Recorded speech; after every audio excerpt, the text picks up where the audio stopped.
কখনো কখনো ইতিহাস এমন বাঁকে ঘুরে দাঁড়ায় যেখানে একটিমাত্র সিদ্ধান্ত গোটা বিশ্বের নিরাপত্তা কাঠামোকে ঝুঁকির মুখে ঠেলে দেয়।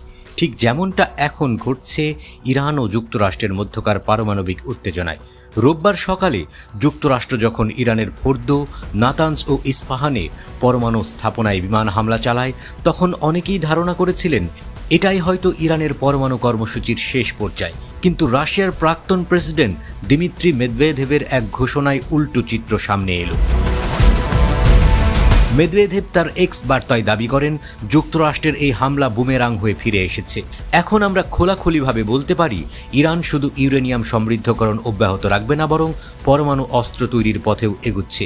সবচেয়ে বিস্ফোরক মন্তব্যটি ছিল এই যে, বিশ্বের বিভিন্ন দেশ এখন সরাসরি ইরানকে পারমাণবিক বোমা সরবরাহ করতে প্রস্তুত। এই বক্তব্য আন্তর্জাতিক অঙ্গনে প্রচণ্ড আলোড়ন তুলেছে। যদি সত্যি কোনো দেশ ইরানকে পারমাণবিক বোমা দেয়, তাহলে সেটি হবে 21 শতকের সবচেয়ে ভয়ঙ্কর কূটনৈতিক বিপর্যয়।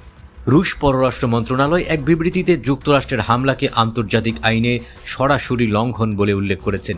বিবৃতিতে বলা হয়, কোনো সার্বভৌম রাষ্ট্রের ভূখণ্ডে ক্ষেপণাস্ত্র ও বোমা হামলা চালানো জাতিসংঘ সনদের মৌলিক নীতির বিরুদ্ধে। মস্কো আরও জানায়, তারা রাজনৈতিক ও কূটনৈতিক পথে পরিস্থিতি স্বাভাবিক করার আহ্বান জানাচ্ছে। এর পাশাপাশি একটি স্যাটেলাইট চিত্রে দেখা গেছে, হামলার আগের দিন ইরানের ফোর্দো স্থাপনার কাছে সন্দেহজনকভাবে কিছু ট্রাক অবস্থান করছিল। অনেকেই ধারণা করছেন যুক্তরাষ্ট্র হয়তো সেই গোয়েন্দা তথ্যের ভিত্তিতেই হামলা চালিয়েছে। তবে তেহরান দাবি করেছে কোনো তেজস্ক্রিয়তা ছড়ায়নি এবং পারমাণবিক স্থাপনাগুলো কার্যত অক্ষত আছে।